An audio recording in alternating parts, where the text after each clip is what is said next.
We are the Gujarat Technological University. Since its inception over a decade ago, GTU has been empowering young and curating minds to realize their true potential. Over 4 lakh inspired students are enrolled with one of the premier academic universities in India. With more than 450 affiliated colleges in its fold operating across 5 zones of the state, GTU, the International Innovative University, your place to move forward.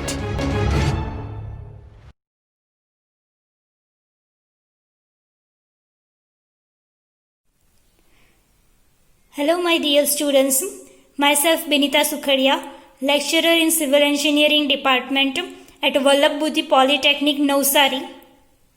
Previous video લેક્ચરની અંદર આપણે નેત્રદર્શીય દેખાવ એટલે કે perspective drawing સમજ્યા હતા અને સાથે સાથે પર્સ્પેક્ટિવ વ્યૂ અને આઇસોમેટ્રિક વ્યૂ વચ્ચેનો તફાવત પણ જોયો હતો.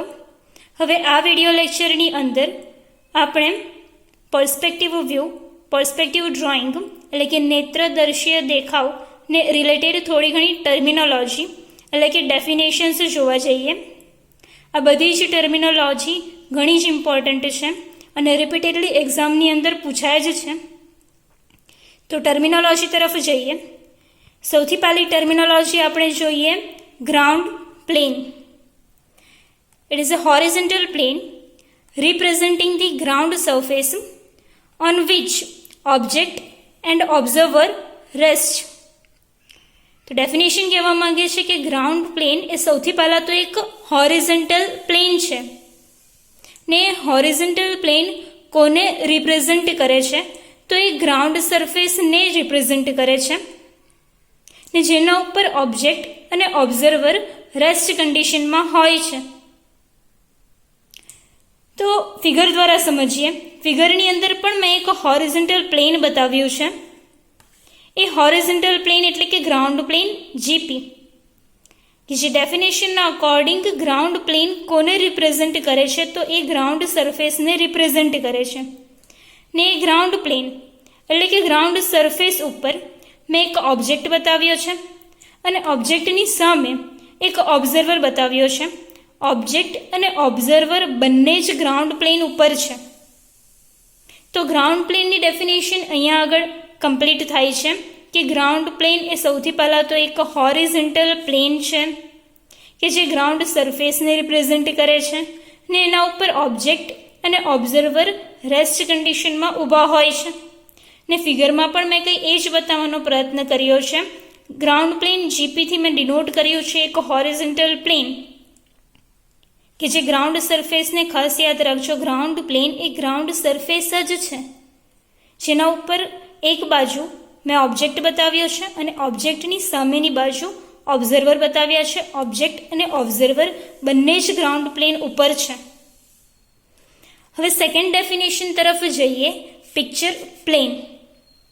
પિક્ચર પ્લેન એ સૌથી પહેલાં તો એક ઇમેજિનરી વર્ટિકલ પ્લેન છે જે કોના વચ્ચે છે? તો between object and observer. Figure દ્વારા સમજવાનો પ્રયત્ન કરીએ તો ઓબ્જેક્ટ અને ઓબ્ઝર્વરના વચ્ચે આપણે એક ઇમેજિનરી પ્લેન કન્સિડર કરવાનું છે. પણ એ પ્લેન કેવું છે? તો ખાસ યાદ રાખજો કે એ પ્લેન વર્ટિકલ છે એટલે કે ઊભું છે, ટ્રુલી વર્ટિકલ. એ કહેવાશે પિક્ચર પ્લેન. કે પિક્ચર પ્લેન એક ઇમેજિનરી પ્લેન છે કે જે આપણે કન્સિડર કરવું પડે છે. કોના વચ્ચે આપણે કન્સિડર કરવાનું છે એ પ્લેનને? તો ઓબ્જેક્ટ અને ઓબ્ઝર્વરના વચ્ચે. બીજી એક ખાસ વાત કે પિક્ચર પ્લેન એ ટ્રુલી વર્ટિકલ છે. ઓબ્જેક્ટના જે પણ આપણે કંઈક પ્રોજેક્શન્સ ખેંચશું ને એ પ્રોજેક્શન પરથી આપણને ઓબ્જેક્ટનો જે પર્સ્પેક્ટિવ વ્યૂ મળે એ પર્સ્પેક્ટિવ વ્યૂ કયા પ્લેન ઉપર મળે? તો પિક્ચર પ્લેન ઉપર જ મળશે. તો અહીંયા આગળ પિક્ચર પ્લેનની ડેફિનેશન પણ કમ્પ્લીટ થાય છે કે પિક્ચર પ્લેન એ સૌથી પહેલાં તો એક ઇમેજિનરી પ્લેન છે જેને આપણે કન્સિડર કરવું પડશે. બીજી વાત કે પિક્ચર પ્લેન એ ટ્રુલી વર્ટિકલ એટલે કે ઊભું છે. પિક્ચર પ્લેન કોના વચ્ચે કન્સિડર કરવાનું છે? તો ઓબ્જેક્ટ અને ઓબ્ઝર્વરના વચ્ચે કન્સિડર કરવાનું છે. ઓબ્જેક્ટના જે પણ કંઈ આપણે પ્રોજેક્શન્સ ખેંચશું ને એ પ્રોજેક્શન પરથી આપણને ઓબ્જેક્ટનો જે પર્સપેક્ટિવ વ્યૂ મળશે એ પિક્ચર પ્લેન ઉપર જ મળવાનો છે. થર્ડ ડેફિનેશન તરફ જઈએ. Station point. ડેફિનેશન છે કે point from where observer is looking at object, કે એવો એક પોઈન્ટ કે જ્યાંથી ઓબ્ઝર્વર ઓબ્જેક્ટને જોઈ છે. ફિગરમાં સમજીએ તો માની લો કે જ્યારે તમે પ્લાનની વાત કરતા હોય, પ્લાન એટલે કે ટોપ વ્યૂ, તો ત્યારે ગ્રાઉન્ડ પ્લેન ઉપર એટલે કે ગ્રાઉન્ડ સરફેસના જે પોઈન્ટ ઉપર ઓબ્ઝર્વર ઊભો હોય એ પોઈન્ટને આપણે સ્ટેશન પોઈન્ટ ગણાવી શકીએ. કે જ્યારે આપણે પ્લાનની વાત કરતા હોય, ટોપ વ્યૂની વાત કરતા હોય, તો ગ્રાઉન્ડ પ્લેન એટલે કે ગ્રાઉન્ડ સરફેસ ઉપર જે પોઈન્ટ ઉપર ઓબ્ઝર્વર ઊભો છે તે પોઈન્ટને આપણે સ્ટેશન પોઈન્ટ ગણાવી શકીએ. પણ જ્યારે તમે એલિવેશનની વાત કરતા હોય તો ત્યારે ઓબ્ઝર્વરની જે આંખ હશે, ઓબ્ઝર્વરની જે આઈ હશે, તે આપણા માટે સ્ટેશન પોઈન્ટ થાય. કેમ કે સ્ટેશન પોઈન્ટની ડેફિનેશન શું કહે છે કે એવો પોઈન્ટ કે જ્યાંથી ઓબ્ઝર્વર ઓબ્જેક્ટને જોઈ છે. પછી એ ઓબ્ઝર્વર હું હોઉં, તમે હોય કે કોઈ પણ હોય, ઓબ્ઝર્વર ક્યાંથી ઓબ્જેક્ટને જોશે? તો ઓબ્ઝર્વર તો એની આંખમાંથી જ ઓબ્જેક્ટને જોવાનું ને. તો ઓબ્ઝર્વરની જે આંખ હશે, ઓબ્ઝર્વરની જે આઈ હશે કે જેમાંથી એ ઓબ્જેક્ટને જોઈ છે, તો એ આપણા માટે સ્ટેશન પોઈન્ટ થાય. આગળ ડેફિનેશન જોઈએ. Ground line. તો line at which picture plane PP and ground plane GP intersect each other. એટલે એવી લાઇન કે જે લાઇન આગળ પિક્ચર પ્લેન અને ગ્રાઉન્ડ પ્લેન એકબીજાને મળતા હોય કે ઇન્ટરસેક્ટ થતા હોય, તો એવી લાઇનને ગ્રાઉન્ડ લાઇન કહેવાશે. તો ફિગરની અંદર પણ મેં એક લાઇન બતાવી છે કે જે કયા બે પ્લેનને ભેગી મળે છે. તો આ જે ઊભું પ્લેન દેખાય છે ને, વર્ટિકલ પ્લેન પિક્ચર પ્લેન અને હોરિઝોન્ટલ પ્લેન ગ્રાઉન્ડ પ્લેન, આ બંને જ પ્લેન એકબીજાને મળતા હોય એવી એક લાઇન મેં બતાવી છે ફિગરની અંદર, કે જે ડેફિનેશનના અકોર્ડિંગલી ગ્રાઉન્ડ લાઇન થશે. કેમ કે આ જે લાઇન મેં બતાવી છે એ વર્ટિકલ પિક્ચર પ્લેન અને ગ્રાઉન્ડ પ્લેન એટલે કે હોરિઝોન્ટલ પ્લેન બંનેને ભેગા મળે છે, તો એ આપણા માટે ગ્રાઉન્ડ લાઇન થાય. ફિફ્થ ડેફિનેશન જોઈએ. હોરિઝન. તો line drone parallel to the ground line from I level of the observer. કે ઓબ્ઝર્વરની જે આઈ હશે, ઓબ્ઝર્વરની જે આંખ છે, ત્યાંથી આપણે એક એવી લાઇન ડ્રો કરીએ કે જે ગ્રાઉન્ડ લાઇનને પેરેલલ હોય, તો એવી લાઇનને આપણે હોરિઝન બતાવી શકીએ, જે મેં ડોટેડ લાઇનથી ફિગરની અંદર બતાવી છે. ફરીથી એક વખત રિપીટ કરું. હોરિઝન કે હોરિઝોન્ટલ લાઇન કોને કહેવાય? તો ઓબ્ઝર્વરની જે આંખ હશે, ઓબ્ઝર્વરની જે આઈ છે, એમાંથી આપણે એક એવી લાઇન પાસ કરી છે ઇમેજિનરી કે એ લાઇન ગ્રાઉન્ડ લાઇનને પેરેલલ હોય, તો એવી લાઇન હોરિઝન થશે, અથવા તો આપણે એને હોરિઝોન્ટલ લાઇન પણ ગણાવી શકીએ. બીજી થોડી ડેફિનેશન્સ તરફ આગળ વધીએ કે centre of vision. Line of site picture પ્લેનને જ્યાં આગળ મળે તો એ પોઈન્ટને આપણે સેન્ટર ઓફ વિઝન કહેવાનું રહેશે. તો વાત આવે કે લાઇન ઓફ સાઇટ કોને કહેવાશે?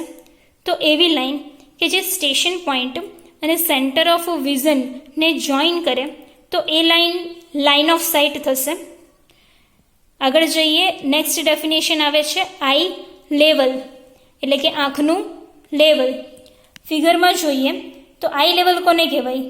તો ગ્રાઉન્ડ પ્લેનથી ઓબ્ઝર્વરની જે આંખ હશે ત્યાં સુધીનું જે વર્ટિકલ ડિસ્ટન્સ હોય તેને આઈ લેવલ કહેવાય. આઈ લેવલ એટલે ઓબ્ઝર્વરની જે આંખ છે, ઓબ્ઝર્વરની જે આઈ છે, એનું લેવલ એટલે કે વર્ટિકલ ડિસ્ટન્સ કેટલું છે ક્યાંથી? તો ગ્રાઉન્ડ પ્લેનથી. તો આઈ લેવલની ડેફિનેશન થશે કે ગ્રાઉન્ડ પ્લેનથી આ જે હોરિઝન દેખાય છે ને, એટલે કે ઓબ્ઝર્વરની આંખ, ત્યાં સુધીનું જે વર્ટિકલ ડિસ્ટન્સ હોય એ થશે આઈ લેવલ ઓબ્ઝર્વરનું. એન્ડ ઓન એન એવરેજ ઓબ્ઝર્વરનું આઈ લેવલ 1.5 મીટર એટલે કે 1.5 મીટર જેટલું લેવામાં આવે છે.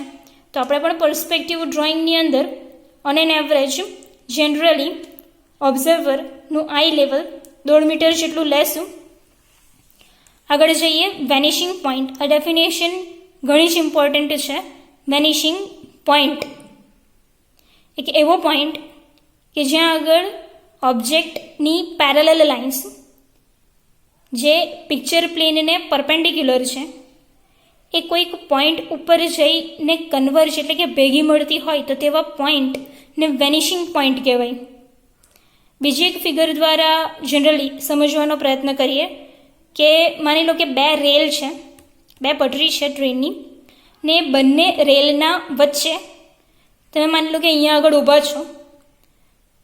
ઊભા રહીને તમે ફોરવર્ડ ડાયરેક્શનમાં જુઓ તો તમને એવો આભાસ થશે કે ઘણું લાંબુ ડિસ્ટન્સ કાપ્યા બાદ આ બંને રેલ જે છે એ આ પોઈન્ટ ઉપર ભેગી મળી જતી હશે. આપણને એવો આભાસ જ થાય છે. તો એ જે પોઈન્ટ તમને મળ્યો છે કે જ્યાં આગળ તમને એવું લાગે છે કે આ બંને રેલ એકબીજાને કન્વર્જ થઈ જતી હશે, એકબીજાને મળી જતી હશે, તો એવા પોઈન્ટને વેનિશિંગ પોઈન્ટ કહેવાય. તો પર્સ્પેક્ટિવ ડ્રોઈંગમાં પણ કંઈક એવું જ છે કે જે આપણો ઓબ્જેક્ટ હશે એ ઓબ્જેક્ટની જે પેરેલલ લાઇન્સ હોય એ પેરેલલ લાઇન્સ જ્યાં આગળ એકબીજાને કન્વર્જ થઈ જતી હોય એટલે કે એકબીજાને મળી જતી હોય તેવા પોઈન્ટને વેનિશિંગ પોઈન્ટ કહેવાશે. તો ડેફિનેશન્સ અહીંયા આગળ કમ્પ્લીટ થાય છે.